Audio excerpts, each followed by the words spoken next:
Welcome to the Jump Shots from the Goal Line podcast. As promised, we are here a week later, ladies and gentlemen. Actually, less than a week. So we are men that keep true to our promises, as you can see. I'm obviously joined by John Henningsen here today. John, how you doing, bud?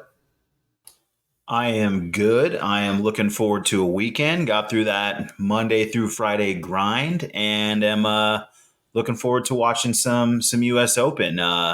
Finals ended early, which we'll certainly get into. Womp So that's what we womp. get. That's what we get this weekend. We get a little bit of that, a little Stanley Cup action if you're feeling that, and uh, Yep. and soon it'll be the Probably won't be, destiny of but of baseball. yeah, that's right. The great dark void.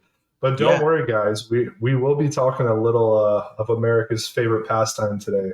So buckle up for that. But yeah, man, it is kind of a long weekend for a lot of people, right? We got Father's Day on Sunday. So happy Father's Day to any of the fathers out there. John, you are not a father yet, but you are a dog father. So congratulations, sir. And, tip of the Thank cap you. to you for that.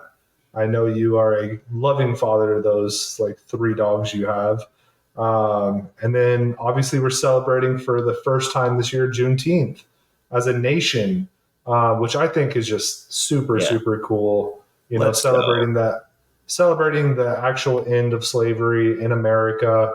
I mean, it's about damn time, and I'm just super glad that the politicians are actually doing something right by actually honoring this in a way that everybody can appreciate it. So yeah, man, I am heading back home to go visit my dad for Father's Day. You got any cool plans besides the sports you were mentioning uh, earlier? No, I mean, if the stars align, I'm sure I'll swing those sticks. I'll just say on the Juneteenth piece, if you don't know, it's a good chance, first time to take an opportunity to take a look. If you haven't, maybe learn something you didn't know. I think some people are finding out for the first time that they have the day off, which I'm sure they're excited about. So, do yourself a little favor and educate yourself a little bit. Couldn't hurt. Um, and appreciate the day, right? When in doubt, cook some food, Yep. you know, you know the drill. You know what we do in American holidays. So if you're confused about, I'm not sure what I'm supposed to do, cook some food, man. Cook some food. Do a little homework. Find out what you're Spend some time with the celebrating. family. Yeah, and I just want to say Happy Father's Day to you, right? Because I mean, I appreciate the dog stuff, but Happy Father's Day to you. Love your beautiful daughter, and then of course your wonderful stepson. And so if you guys didn't know, we got a real good dad here. I've seen it live in action. Your boy Dugan's doing a good job holding it down at the house. Thanks, man. It means a lot. It's not easy being a dad, as some of our listeners might know, but it is the most rewarding thing you can possibly do. So, let's all celebrate that this weekend. And then also, just another thing I wanted to mention about Juneteenth. If you guys haven't ever watched the documentary Enslaved by Samuel L. Jackson, that is a really, really cool documentary just about the North African slave trade coming over. Samuel L. Jackson actually follows his roots from Africa, and they do a lot of like archaeological digging and stuff. Highly, highly recommend if you're looking for something to watch on Juneteenth. But hey, let's jump into the sports stuff, right? So obviously, last week we did a rundown, a ranking, if you would, of some of our favorite comedies from the 2000s. So I figured, hey, that was a lot of fun. Why don't we mix it up and make it some sports related? And I was thinking to myself, hey, we haven't talked about baseball, I think, hardly at all on this podcast. So John and I both grew up. I think I can say this for both of us, right, John? We both kind of grew up with baseball, definitely front and center, something we paid attention to much more than we do nowadays. I know with myself playing backyard baseball on the computer, growing up in Arizona, the Diamondbacks winning the World Series when I'm 9 years old, all that stuff very much resonates with me. And so we figured we would go ahead and rank our favorite players of the era of the 90s and the 2000s and see how we line up. Yeah, You got it's any comments, backyard John? baseball, your baseball memory, like backyard baseball on the computer. I have fond memories of wiffle ball, playing Dude, baseball. And you're like, dude, backyard baseball on the computer, pretty sick. Anyways, I mean, Dude, you were okay. Let's hold on. First of all, you're at an age where you would have not have played backyard baseball, but there is a distinct group of people my age that did grow up playing that. And let me tell you, it is the best game ever made, ever. Pablo Sanchez, the secret weapon, is a cheat code. And it was easy to fall in love with the stars of the time because they were literally created as kids playing with a bunch of other kids in the backyard playing baseball. And it okay, was amazing. quick rundown. Roger Clemens MVP baseball, triple play baseball, Ken Griffey Jr. baseball, all really important, but the best baseball, MVP baseball, where your boy Barry Bonds was known as John Dowd. John Dowd's a reference that people are going to understand. I have no idea what you're talking about. I guarantee you there will be more people that listen to this podcast that know who Pablo Sanchez is Google John instead of John Dowd. Google John Dowd. I will make a John Dowd, firm bet with legend you. and lore, greatest baseball player in video game history. All right, I have to look this up live on the podcast. I know this is It might be. We don't know. We've never tried this before, so maybe the people like to hear you Google. Oh my God, I remember this. Yes. Oh my goodness. Yeah. And they made him a white his guy. name's John Dowd. It's like it's super weird, like no Jordan in NBA Jam, no Barkley in a lot of games. John Dowd was like the funniest one to me, and like I'll never forget it. Yeah, I had a lot of dorm college house fights playing that game, switching off innings, serious rivalry stuff going on. So a lot of fond memories of that, but also like real baseball, kids. Like, hey, it's a nice hot weekend. Summer's hot. Go outside and play real baseball too. That's a lot of fun. Get yourself a wiffle ball, and that's all you need. Wiffle ball, yellow bat. We're good. Now, before we get too far off this, though, real quick, MVP Baseball 05, that was the one with Manny Ramirez on the cover, right? Yes, I believe so. And it's the baseball. It is the greatest baseball game of all time. Known as the greatest baseball game of all time, which is why I felt pretty comfortable and confident saying that, John Dowd should be known out there. I mean, although I'm sure your game was important, I'll look at backyard baseball, but I'll spare the listeners that one. It's incredible. That was the first time I ever heard who sings in that. It's not. Is it Dropkick? Yeah, I think it is Dropkick at the beginning because it's like like as soon as you turn that game on, you fired up. You know what time it was at our house in college. It was like, hey, it's on. Everybody came home. Like bar shifts are over. We're back. Of course, you always have that one friend who like doesn't have to work and he just hangs out and he's just been waiting. He's like, "Where have you guys been?" I'm like, "We work, dude." But yeah, dude, it was Dropkick Murphys and it was Tessie. That right. Was the song. I think I'm doing I don't know if I hum that right, but that was the. No, you're doing a different. That's like the quintessential game, at least for that era, and like that was the baseball game, no doubt. And they actually had, like similarly, like an NCAA baseball game, which was also super fun. Arizona baseball ripped at that time. Tennessee baseball was also very strong. So a lot of Tennessee-Arizona battles being had in the house. It all comes we're right back. It's crazy. Yo, speaking of NCAA games, read today that NCAA football is coming back summer of 2023. So maybe next topic, because we almost are doing it right now. We need to get some best sports games of all time. Put that in the hopper for one of the upcoming topics, because clearly we're ready to talk about it. Coming next week, yes, all right, sneak preview. All right, that's what we just gave you guys. That's what we call it in the industry. Just a little chip teaser off the old block there. Get ready for the whole wheel of cheese next week. All right, we'll come live and correct next week with a sports video game list. NBA Street Volume 2 may or may not be on there. I just keep giving away picks. Anyway, all right, moving on. So our top, we're going to go not top 5 in order necessarily, but just our 5 favorite baseball players from the 1990s and the 2000s, because that's kind of the era that we both grew up in. And just letting you know too, we have exchange lists after we picked them, and there's definitely going to be some players on either side that would definitely make it on within our top 5s of each, but we were trying to keep it kind of broad spectrum so we can get more names out there. John, do you want to go first with your number 5? I can lead off here. And I'll actually use a leadoff hitter and a University of Arizona guy, which is why he's near and dear to my heart.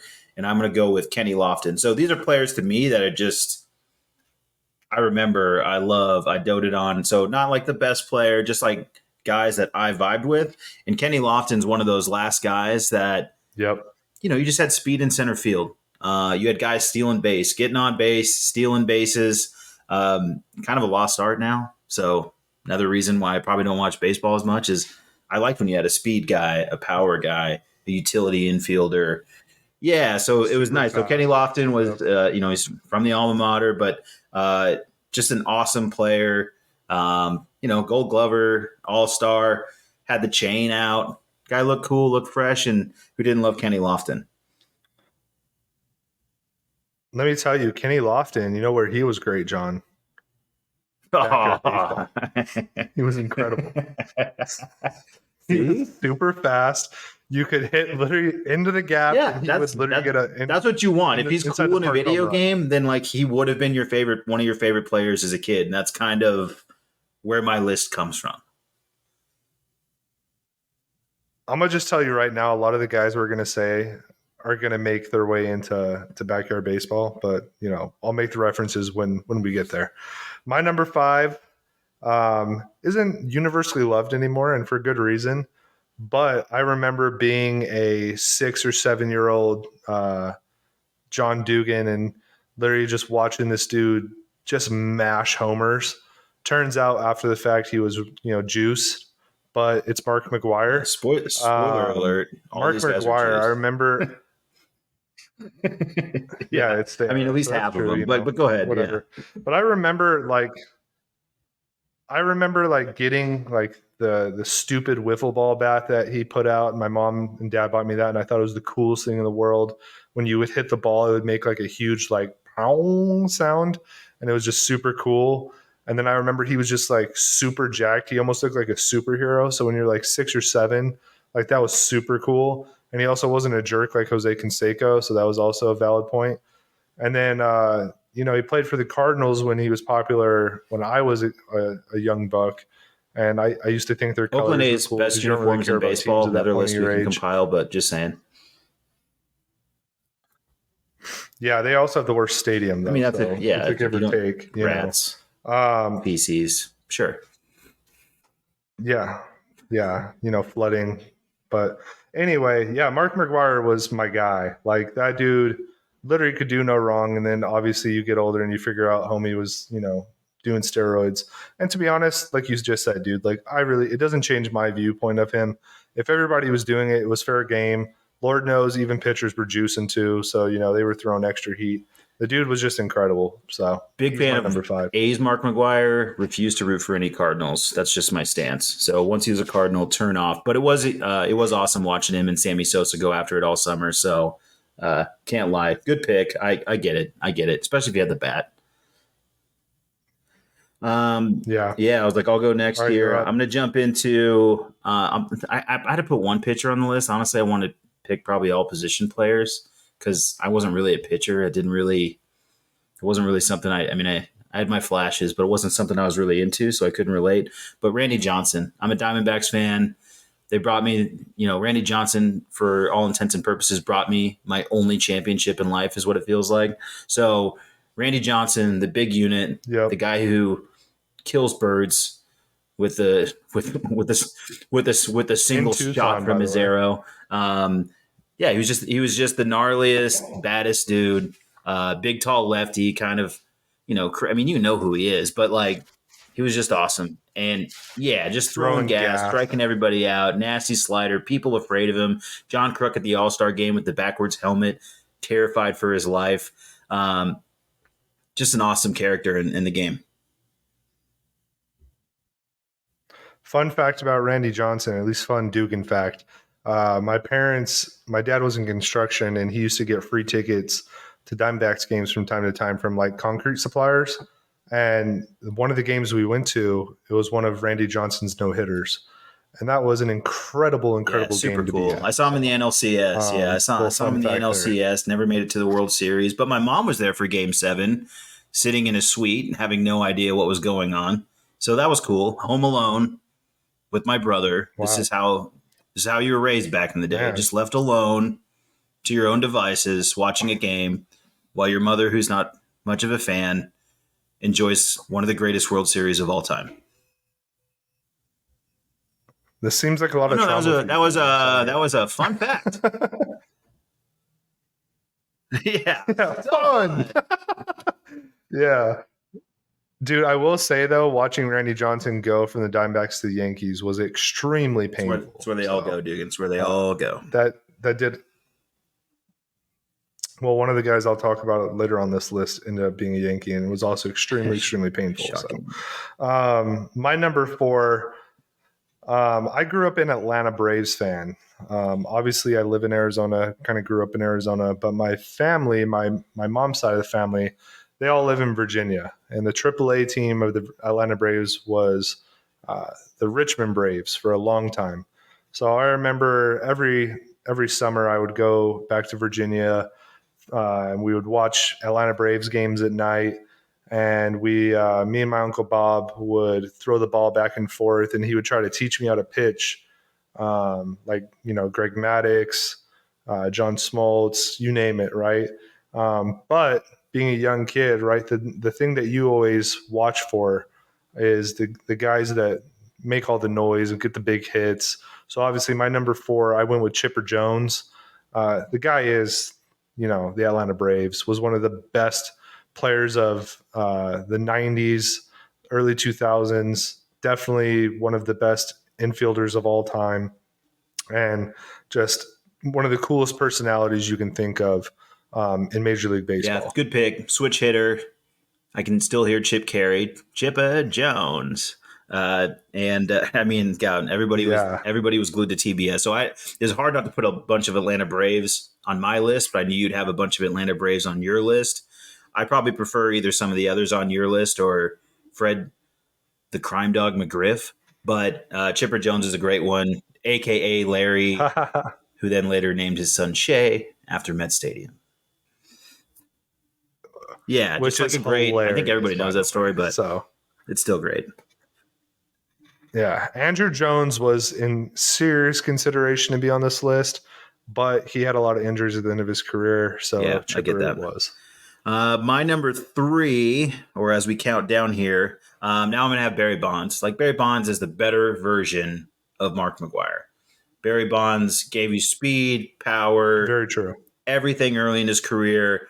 And then obviously after he saw your boy Big Mac juicing up, he was like, I could do that. And then proceeded to hit 7,000 home runs, have a 500 on base percentage, and terrified every pitcher he ever saw for the rest of his life. Barry Bonds' transformation pre-roids to after-roids it's insane. Hilarious, though. It literally looks like an entirely and like and I love I wouldn't say like I love Barry Bonds. He's like a giant, so I didn't really enjoy him, but it was an incredible run. Yeah, and so I had that in my back pocket because at worst, if someone really like kind of questions me on it or pushes me on it, like, well, do you really like him? I'm like, well, he's a Sun Devils cheater, obviously, and I can mumble that stuff, which also makes me feel good. So I get joy out of it, kind of coming and going with Barry Bonds, which is a really nice thing to have. But you got to respect him too, right? Because again, it's the same argument I made for Mark. It's the same argument I made for except Mark he was McGwire, 10 right? times better. Like, you still got to go up to the plate. Yeah, no, you're not going to get an argument from me. Like, the dude crushed the home run record. You know what I mean? Like, it is what it is. But like, the argument to be made is like, yeah, you can juice all you want, but you still have to go up to the plate and be able to hit the damn ball. Like, right? Like, your eyesight doesn't get any better because of the roids. Your plate discipline doesn't get any better because of the roids, arguably worse. You still got to be a dangerous guy at the plate. And Barry Bonds was just one of the most complete. Yeah, when he was on his run, it was unbelievable. It was either you throw it over the plate and he absolutely destroys the ball, or you walk him. And those were your only two options. I can specifically remember the Diamondbacks employed this guy named Mike Myers. He was a left-handed specialist who was, God bless his soul, his job was to be the Barry Bonds specialist. And I remember sitting there with a friend at a Diamondbacks game, and it didn't leave the park, but I have never seen a ball hit harder in my entire life. Guy's head damn near came off. It was an absolute missile to center field. And I'm like, well, there's the specialist. And I think we know that project's over. So let's just walk him. No, there is is no no such answer to that, unfortunately. Right. Yeah, good pick, man. My number three, also a guy that was definitely on the juice, at least for a year. Back in 2001, you had already mentioned Game 7. Your mom was there to see the big hit, right? The little blooper into center field over, I think was it the second baseman or the shortstop? Right over Luis Yeah, it Gonzalez, was right? We're both shortstop fly. Arizona boys.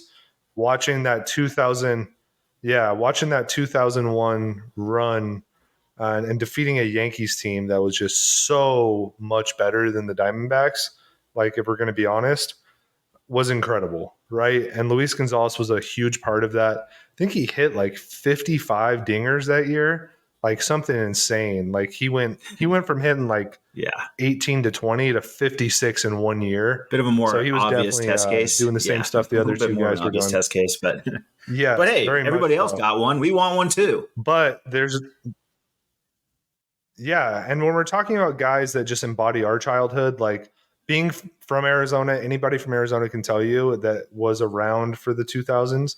Luis Gonzalez embodied everything that people love about the Diamondbacks at that time. Like he was the heart and soul of that team. I mean, outside of like Randy, Luis Gonzalez was the guy, and he still is. He's an ambassador for the team. So um, that's my number three, just because I have so many Yep, fond totally memories with on you on Luis. that one. He came a little later, and I went the Randy Johnson route, but I'm glad you had Luis Gonzalez on there. All right, next for Yep. me. Yeah, next for All right, your me, and number this is two. probably my. It's really a toss up between my last two on who my favorite player of all time is, and it's probably this guy, honestly. But I kind of want to save the other guy because I think he's just people are going to be like he wasn't like the last guy. So completely different in this one, and it's my guy Tony Gwynn. Tony Gwynn is like the quintessential baseball player to me. He's like everything I strive to be, like as a little kid player. When we're talking about wiffle ball earlier, all those things, it was all about putting the bat on the ball, getting it into play.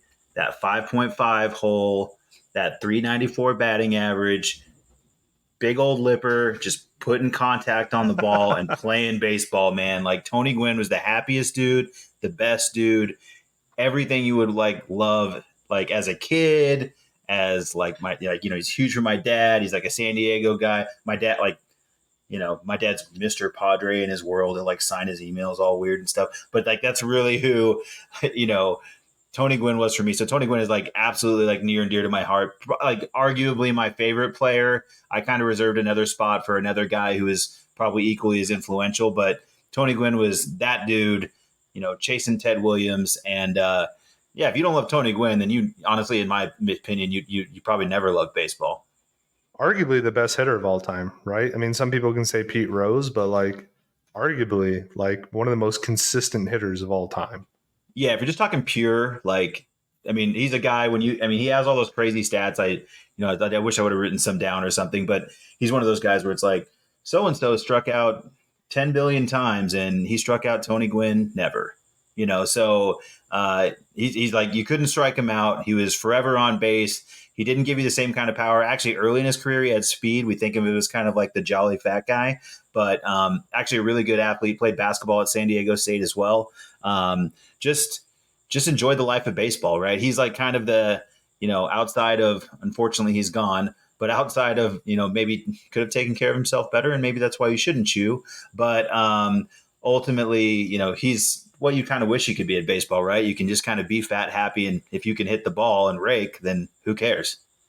Yeah, I mean, I remember hearing about Tony Gwynn all the time. Growing up in Yuma, San Diego was, a 2 hour drive away. So, I mean, I always remember my coaches growing up in Little League and stuff preaching Tony Gwynn, just putting the bat on the ball and doing the right thing, aiming for gaps, stuff like that.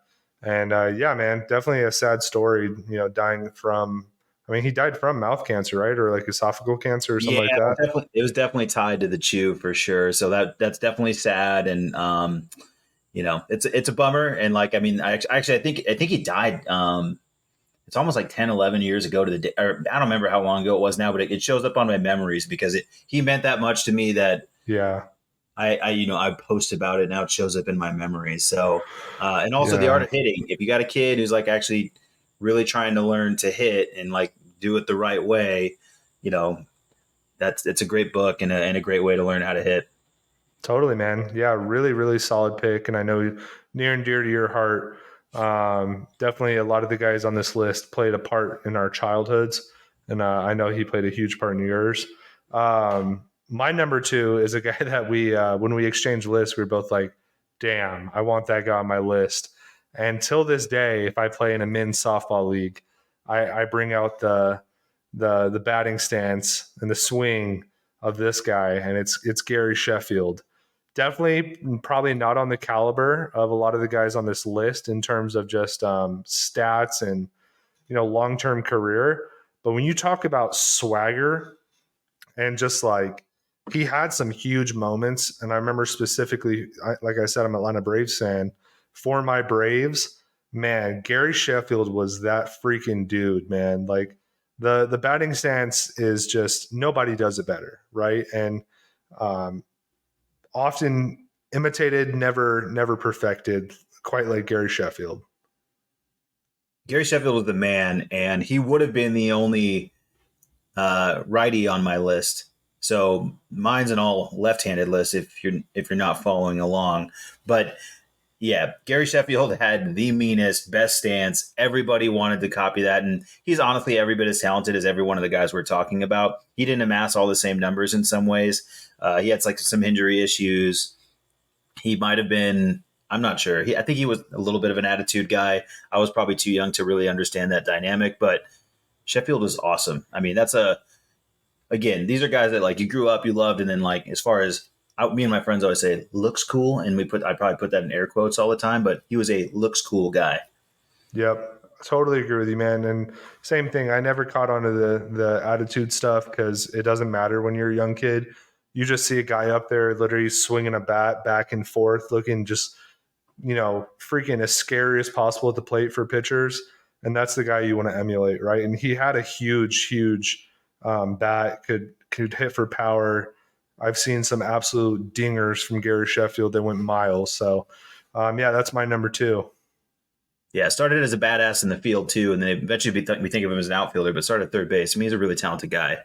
Um, which brings me to the guy that I left on the list, and I think just because from everybody else's perspective, Tony Gwynn's more sentimental to me, but uh, Ken Griffey Jr., the kid, man.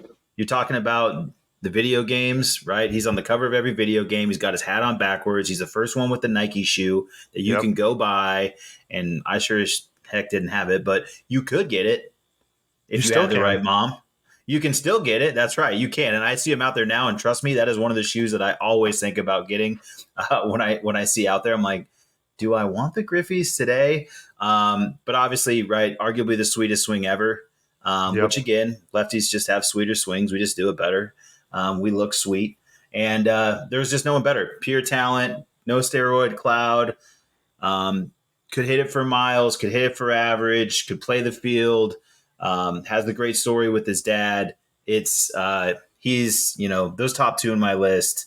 Hard pressed to beat. I think him and his dad might be the only ones to ever hit a home run in the same game. I want to say maybe like Cal Ripken and his dad might have done it, or they might have just gotten like on base at the same time or Yeah, I something. think I think you're right. I think they still the only two with the home run in the same game. Yeah. And then when you just think of King Griffey Jr., man, you think of the backwards hat, like the six swing, just perfection, and if it wasn't for injuries, like the dude would have been probably the best baseball player ever. Correct. No argument here. Yep. Really, really solid pick. I think anybody that watched baseball growing up would have King Griffey Jr. on their top five. Definitely one that I wanted to have on mine. But I knew going into it that you would have him on your list. So I precluded him from mine. But solid pick. My number one, binging on nostalgia again. I talked about it previously. Me and my Uncle Bob throwing the ball in the backyard and him, teaching me how to throw, a slider, curve, whatever. Well, the guy that he always wanted me to emulate was John Smoltz, right? And we're talking about a guy that had a really cool career where he played, pitched everywhere out of the bullpen, was a badass closer, an amazing starter, instrumental to that World Series in '95, and just an incredible, incredible career where he looked like he might have been done at one point and completely turned around, and now he's a Hall of Famer. John Smoltz, one of the best pitchers of all time, if you ask me. And for me, being my number one, it's based largely on nostalgia because my Uncle Bob was like the closest thing I had to a grandfather, but his career also backs it up too. Yeah, Smoltz is awesome. Great starter. Moves into the bullpen. Great closer.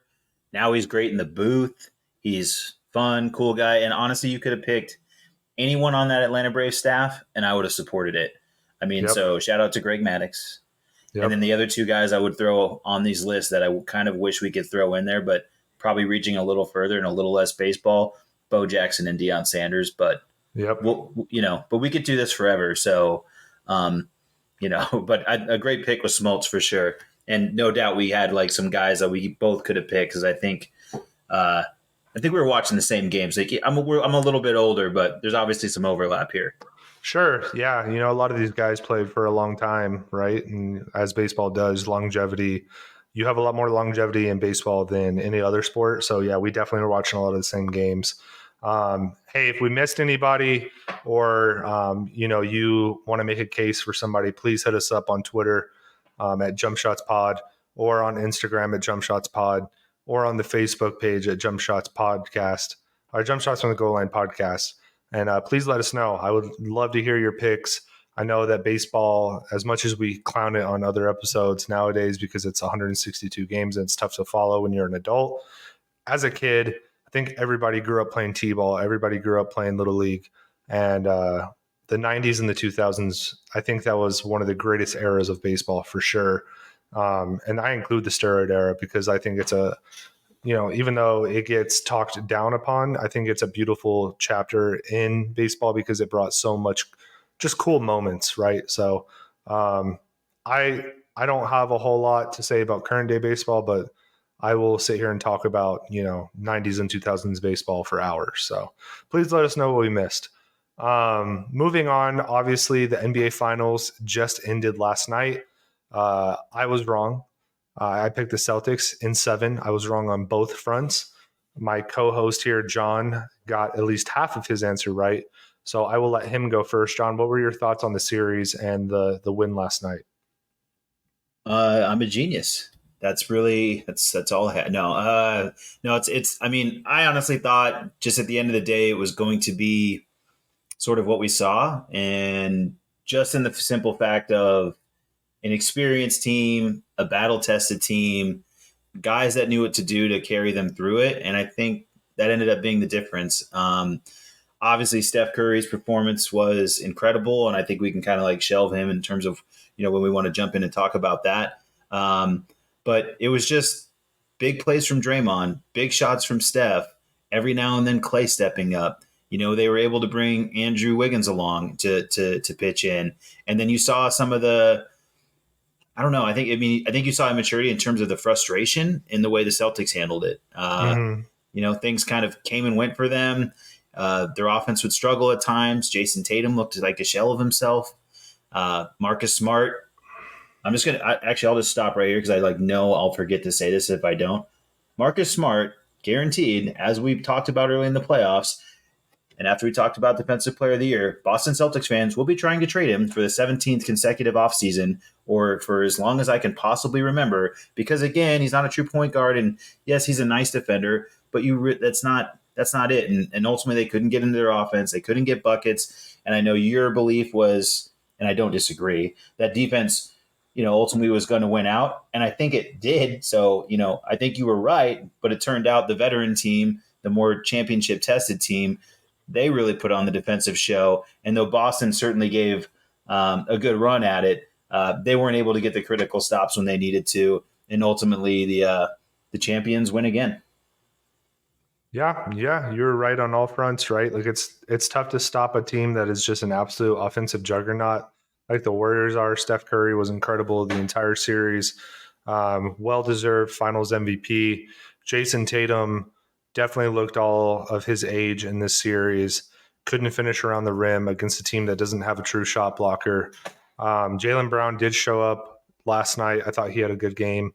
But overall, right, like you're totally right. The Celtics did look like a young team like the last 2 or 3 games, and the Warriors took full advantage of it and just did what they do, right? Like they didn't get fouled a bunch to the point where you're like, man, the refs are really involved in this game or anything like that. They were just running beautiful offense. Guys were making shots. Jordan Poole, his whole renaissance of a career, definitely pinnacled here in the finals. He looked incredible.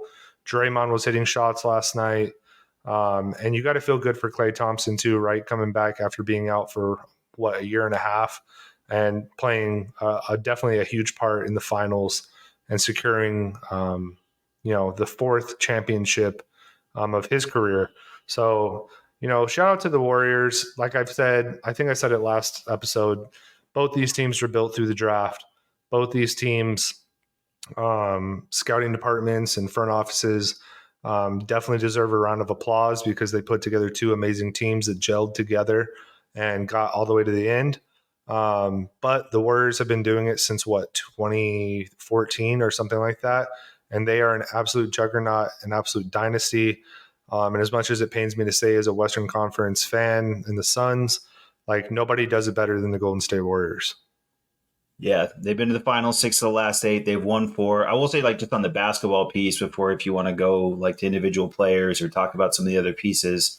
From a basketball piece, I don't know why the NBA takes so, like, the whole playoffs to get to, like, the finals basketball was, and I don't know, like, if you saw it the same way, but it was the least annoying from an officiating standpoint. Like, all of a sudden, it was physical, good, and like in a good way, right? Like they didn't feel over involved. I didn't really feel like it was slanted one direction or the other. Obviously, it's nice to have a completely unbiased lens in what I'm watching, but it just seemed like highly competitive basketball. Like, yeah, you could maybe argue, like, I mean, I watched Draymond do ridiculous stuff, but I watched Marcus Smart do ridiculous stuff. And it seemed like it was kind of going both ways. And then you just get basketball. It's tougher basketball. It's more physical basketball. It's, Jason Tatum wishing it was a softer basketball, but it ultimately was just like a better product and I think, just a really good 6 games. I mean, wasn't a perfect series by any means. Those are really 250 win teams. So I don't know if either of these teams is great. Like the Warriors over the stretch of 8 years are great. I don't think this is the best Warriors team by any means, but they got the job done and the ring doesn't count any less. Right. And shout out to Steve Kerr. Stepping in back in 2014, I think it was, for Mark Jackson, has completely created a dynasty and deserves every shred of praise. I think this marks 9 championships for Steve since he's been in the league. So, man, just nobody but Bill Russell does it better, I guess, right? Like the guy is a basketball lifer. A true Hall of Famer, and I'm proud to say that he's a U of A Wildcat. Yeah, bear down, Steve. Bear down, Steve. He's Steve Kerr's the best. I mean, honestly, I hope he gets all the credit he deserves. I mean, this is a really well coached series too. I mean, if you're paying attention to like some of the smaller details, I felt like he managed minute by minute. And again, I think if you're on the Boston side, you probably do have some questions. I don't hear a lot of questions from the coaching. I think that they were pretty happy with what they got, but. Yeah. The reality is they couldn't find an answer for Steph. They couldn't find minutes off the bench. I mean, they were running. To Tatum and Jalen's credit, they were playing like 44 minutes a game, right? So that's not easy to do. Right. So I mean, basically, coaching advantage Steve Kerr. I'll just leave it at that. I don't know that it was a bad job by the Celtics, but certainly like they're gonna begin to tear this thing apart limb by limb, and which is why you'll see. Should we trade Marcus Smart and should we break up these guys? Like, hey, it was a really great run, Celtics fans. Don't go to the Suns' nuclear plan, option B. Like, just keep it together. I think you're fine. I think you can tinker around the edges. Maybe they do move Marcus Smart. I do think they could probably use someone that initiates the offense a little better. But it's going to be hilarious when they traded if they traded the defensive player of the year after their entire media voted him defensive player of the year and then writes a story to trade him. Yep. No, you know what? Like, look at the team that just beat you, right? Like they have the highest payroll in the NBA, but it's built with a bunch of guys that they've drafted. I think the only guy that you can really point out to that has played any major role in their dynasty that they brought in, besides besides Kevin Durant, back in the day, has been Andre Iguodala, and besides that, it's been a bunch of guys that they've drafted, right? Like their big three are all guys that they scouted, all brought in, all developed, and have created an incredible team. So Celtics, Suns, any other team that is feeling like they need to make a huge move, take a look at the Warriors. They, like you just said, they've been in the past, would you say, like 6 of the last 8 NBA 6 of the finals? last 8, yeah. And they've done it largely with a team that they've built, not bought. So I think that says a lot about team building within the NBA, and a lot of teams can take notes on that for sure. Yeah, the league continues to be LeBron and the Warriors. And so for that note, it's really LeBron and Steph. And I think that's something we should probably touch on a little bit. Obviously, this summer, we're going to start getting to where does Steph fall? Is he now top 10? Is he in the conversation with Kobe Bryant, LeBron James? You're going to hear it all. I'm just simply saying that. I'm not really suggesting one or the other at this point, but I do think like it's really hard to deny he's a top 10 guy. I mean, Oh, he's definitely top 10. yeah, like he's got 4 championships now. He's changed the way the game is played. I mean, All over the world too, not just the NBA. yeah, I mean, right when he hits that, I don't know, what do we call it, 35-footer, and then starts pointing to the ring on his finger, and you're just like, that's different. Like I have not seen this, and Yep. he's been doing it for years, and he has the rings, he has the MVPs, now he has his final MVP, and so I think he's right there now. I mean, I think honestly, you can have a conversation. I still think, I mean, LeBron's ahead of him because of his like individual greatness and all that he's done. I don't really think he's in that conversation for like the top 5, but I think he's taking dead aim at Kobe fans. Cover your ears, guys. But I do think he's right there for Kobe fans, which I know like they will just like lose their mind. So I might just keep this opinion just to perturb them. But he's right there. I mean, I really don't see, Kobe has one more title at this point, but Kobe had Shaq, and so you can say Durant all you want. Shaq was one of the most dominant players I've ever seen in my entire life. Yep. So it's a good conversation, and I don't know if we can do it on the level of Skip and Stephen A, but you better believe they'll be popping off. Yeah. I mean, people are talking about if Steph has a better resume than LeBron James, right? And I wouldn't go as far to say that, but I think your Kobe Bryant comparison is very apropos. Yeah. I could have that conversation. I would still take Kobe on this side of the table, at least. But I think he is firmly in the top 10, approaching top 5. And the guy, when you talk about grit, like all the injuries he's had in the beginning of his career with his ankles and everything, overcoming that, changing the entire landscape of the organization.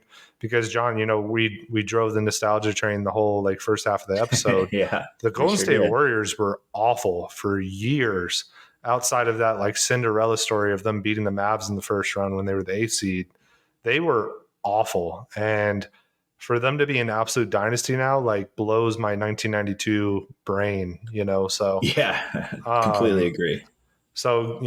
Steph's incredible. He's a legend, definitely top 10 in my book. And again, just approaching that top 5. And he's not done, right? I think he has a lot more in the tank. I think he showed that in this Yeah, finals.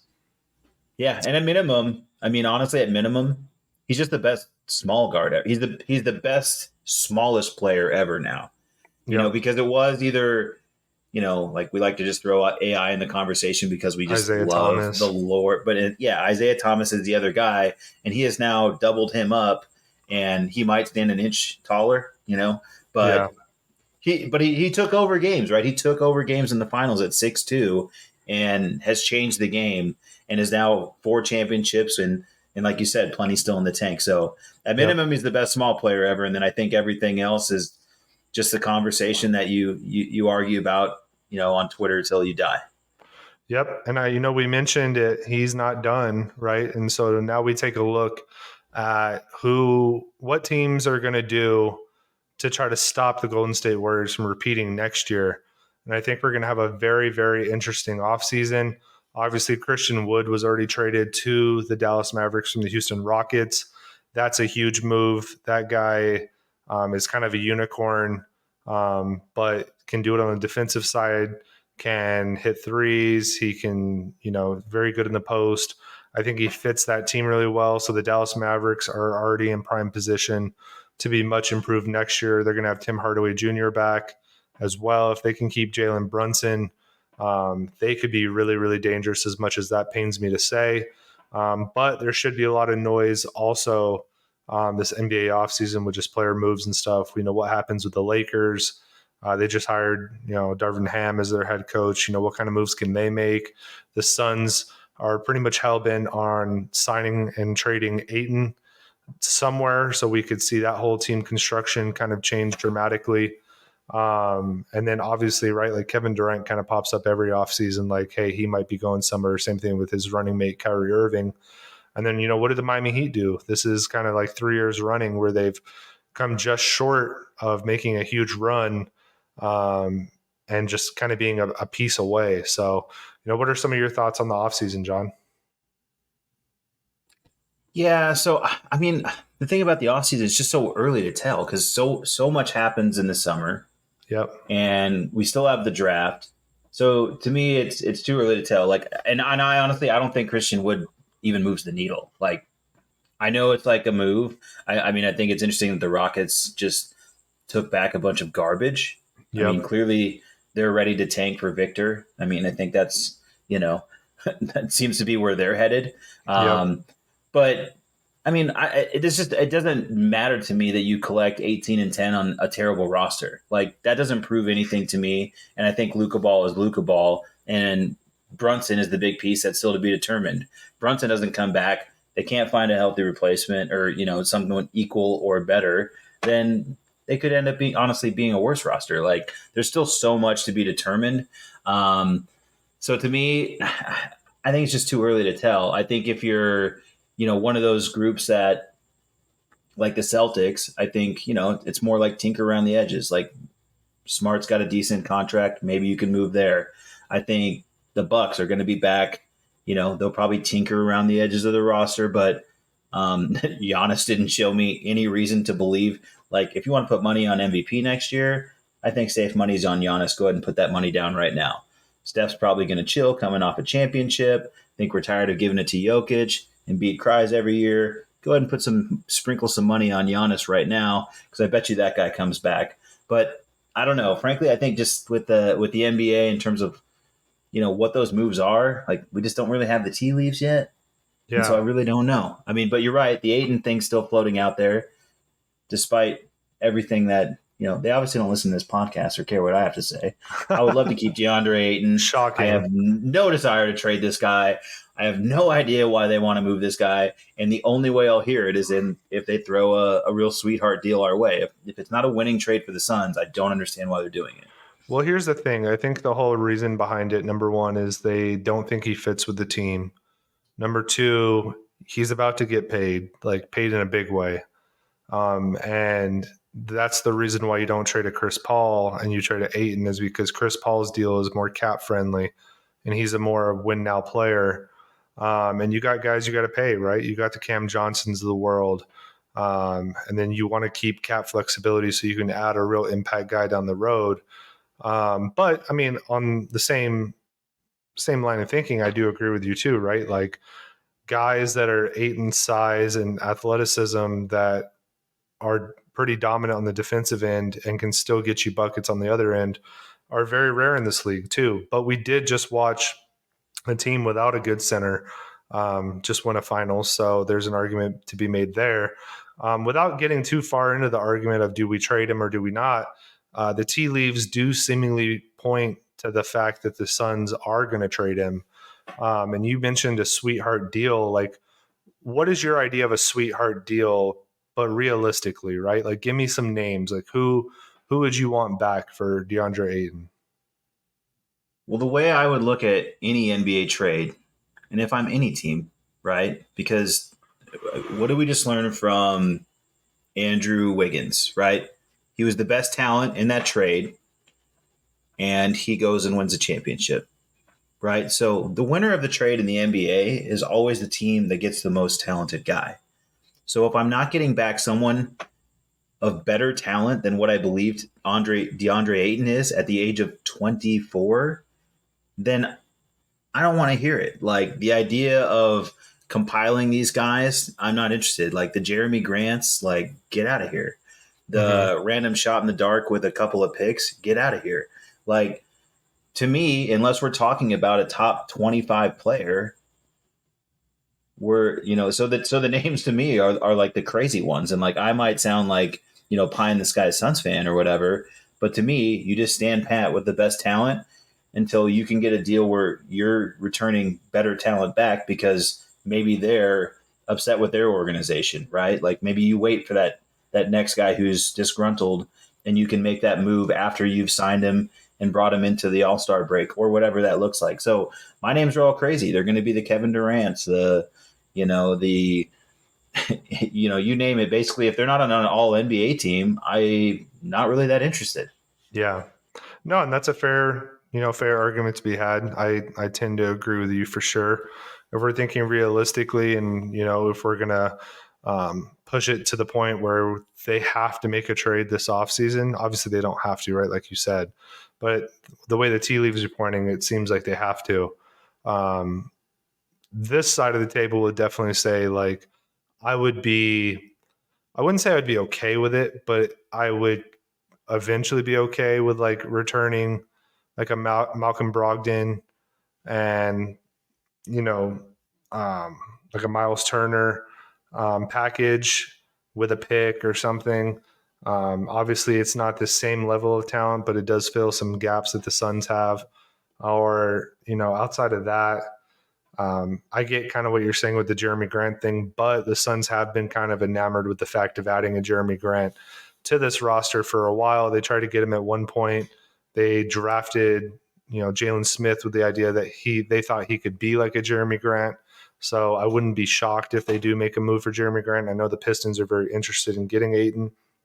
And then the only other, trade I can envision would maybe be with like the Raptors with like Siakam or Anunoby or something like that.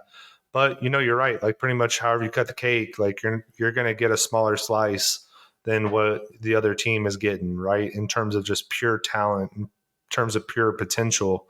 I don't think there's a Suns fan out there, unless you look at like, some of the crazy ones that would say that DeAndre Ayton is talentless or doesn't have potential. I mean, the guy has definitely shown it. You'd look at, the finals last year, the guy was instrumental in us even being part of the discussion of maybe winning a championship. So I totally get where you're coming from. I think it's going to be an interesting here couple months. The NBA draft is next Thursday, and this is, the first part of trade season. Like I said, we've already seen one trade kind of centered around draft picks and filler. I think you're definitely going to see more trades. I think the Sixers are ready to kind of blow it up. And I think a few other teams definitely want to try to move into the draft, move out of the draft, depending on how they see the talent. But I know, John, that you kind of embody my line of thinking with the NFL draft, but with the NBA, you like following the NBA draft. You watch college basketball quite a bit. Who are some of the guys that excite you for the NBA draft this coming Thursday?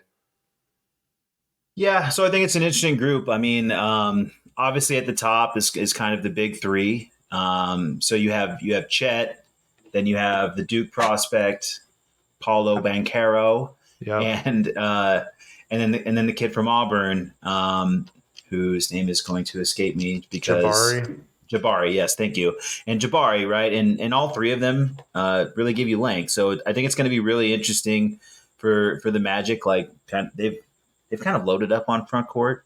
But to me, the guy that's most, I guess I'll just say it this way: if I'm number one in the my job, because again, it kind of goes to the same philosophy I was just talking about, and I'm glad you mentioned Siakam, by the way. That at least puts me at like the fringe of where I don't go crazy when you're talking about a trade.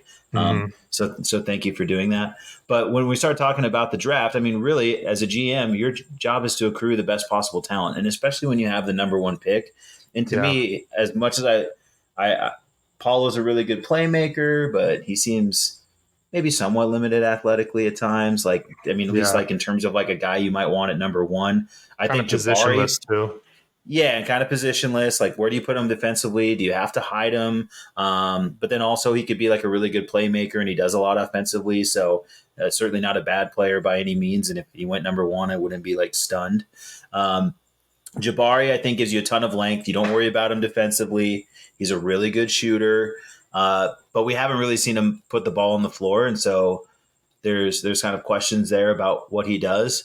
And then, so to me, what I end up thinking in terms of the number one pick is if it's me, as weird as he looks, and as much as I could care less about Gonzaga basketball, like Chet Holmgren makes sense to me. I Mm-hmm. just finished watching Draymond, who, you know, we easily could have said he was cooked at the beginning of the series. People wanted to talk smack about him, but he's one of these guys who can defend, you know, one on one, which, by the way, no one's going in the post anymore, which is why the Ayton thing's weird and why all these other. But we didn't really see anybody going in the post, so you don't really have to worry about Chet getting beat up like you would have used to have to. He's a great help defender. He's a grab and go, rebound, and start your offense kind of guy. You've seen Yeah. him as a good ball mover. He's an effective shooter, and I just keep thinking like he's the high end guy. So to me, like Chet is kind of the most intriguing guy, and maybe where I would lean. But there's also a lot of talk that, I mean, the Magic have drafted a bunch of these long, lengthy guys and taken on these projects in their front court. They just did Mo Bamba a few years ago. Yeah. They have Jonathan Isaac, so they kind of have like a history of these guys. So like whether they stay with that or move away from it will be interesting. But we have three really nice bigs at the top, and I don't know if you really have a preference from those guys or anything you want to speak to there. But at the top, those are the big three names, and the rumors are maybe that Oklahoma is really interested in Chet, and maybe they have a million picks. So if they want to make a move, they can.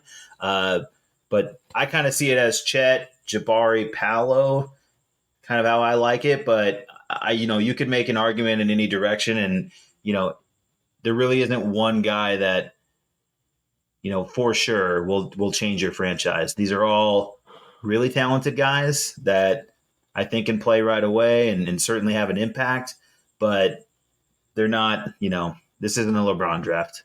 Yeah, no, definitely not. You don't have like a true number one guy. I think you're correct. Everything that I've read and heard, Jabari has been wowing scouts since he was in high school. Like you said, incredible shooter, has all the intangibles you want, so he's intriguing. Chet Holmgren kind of screams a little bit too much Porzingis for me with like the injury concerns. Um, but at the same time, like you said, he's a great help defender. He's not going to get banged up a whole lot. And then Paolo probably screams the most like star mentality out of all three. Right? Like the guy's been the guy everywhere he's gone. Coached by our favorite coach of all time, Coach K.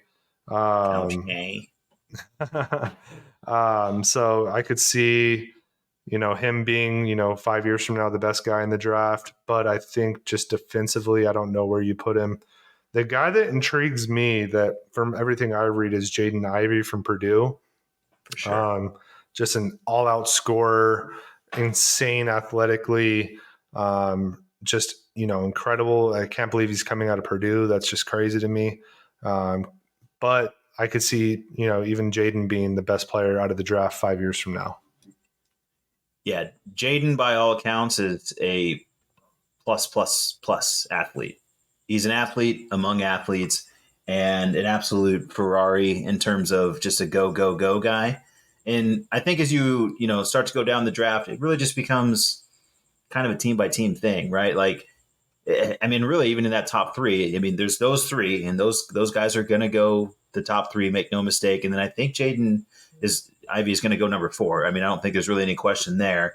And then it's really kind of a 5 through 10, where then it's do we want a little more length? Do we want another kind of Ferrari type guard in what you get with Ben Matherin, who, Yep. I mean, obviously this is a Arizona friendly podcast, but the result, the information you're hearing on him that has nothing to do with that isn't coming from Tucson is all very good as well. This is a kid who's tough, has a hyper competitive makeup, has become a really good shooter, is a plus athlete, and he's 19. Like, I mean, Yep. all these kids are 19, and I think Matherin kind of gets treated as like, well, he played 2 years in college, but he came in at 17, so he's only 3-4 months older than the youngest guys in this draft.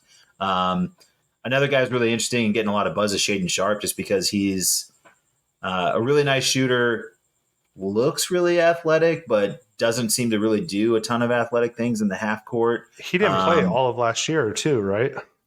Yeah, so there's just he's kind of the wild card guy, and then there's a mix of some other guys with length, either from like the Baylor kid in Sochan, Dieng from France, and just kind of these pieces where they're going to be interchangeable, they're going to be a defender, and at least fit that mold first and foremost, and you kind of start looking for. I think really once you get 6, 7, 8, 9, you start looking for. Hopefully they're a 3-and-D type first, or a defense and playmaker type like Scotty Barnes, and Mm-hmm. and then it's just really kind of what you value more. Would you rather have shooting? Would you rather have a bit of playmaking? But gosh, you just get a draft full of 6'8" and 6'9" guys anymore, which is why it's amazing what Steph does, because you're just not going to see anybody in the lottery that's under 6'8". I Nope, mean, definitely not. Matherin 6'5", Ivy, but those guys are crazy athletes. I mean, Yep. so it's the draft's going to be fun, and I think these guys are going to be. I think it's a pretty good class. I mean, I think like from the lottery standpoint, it's a pretty solid class that's going to have impact. So that's why there's just so much to be seen, Dugan. Like in terms of where we head in the off season for the NBA. Although, as we know, the guys at the bottom here, I don't know if any of these guys are going to be lifted up anytime soon. I suspect we'll see the usual characters in the lottery for some time. And the Sacramento Kings, the Thunder, the Rockets. Yeah, we'll see. I don't see them making any franchise altering moves here anytime soon. But I think it's going to be an interesting week leading up to Thursday. Like I said, some trades could go down. You might start hearing some buzz about who might go number one or who's just having a meteoric draft rise. So it's going to be a fun week. Start of NBA offseason. I objectively love off seasons almost as much as regular seasons because I'm a weirdo. But, it's kind of our last hurrah before it's just baseball season. And then we're just going to be talking about, 3 different kinds of rankings on each pod. So guys, get ready for that. Hope you like our rankings because that's what's coming up. So awesome, man. Not a whole lot of football to talk about. So we'll skip over that. I hope everybody enjoyed the episode this week. We will be back at you next week, probably right after the draft. We will go ahead and digest that, analyze that, and report back what our opinions are about the draft. And then who knows, maybe some trades went down or something like that we can speak about as well.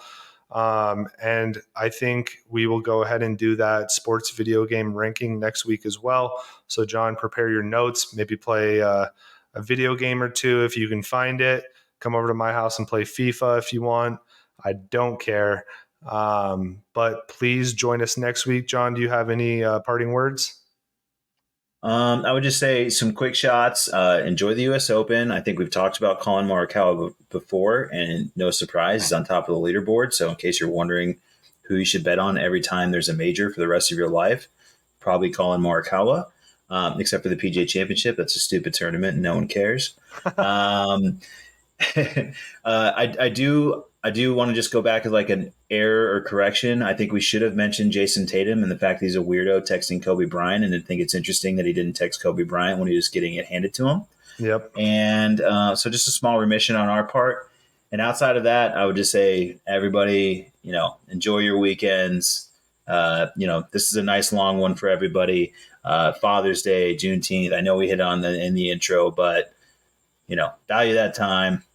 Drink it all in, recharge those batteries, and get back after it on Tuesday. That's right. And remember, please like, subscribe, rate us on any of the podcasting platforms. We're available wherever you can get a podcast. Please follow us on Twitter, Instagram, and Facebook. And with that, we will bid you adieu and enjoy your weekend. Thanks, everybody. Bye.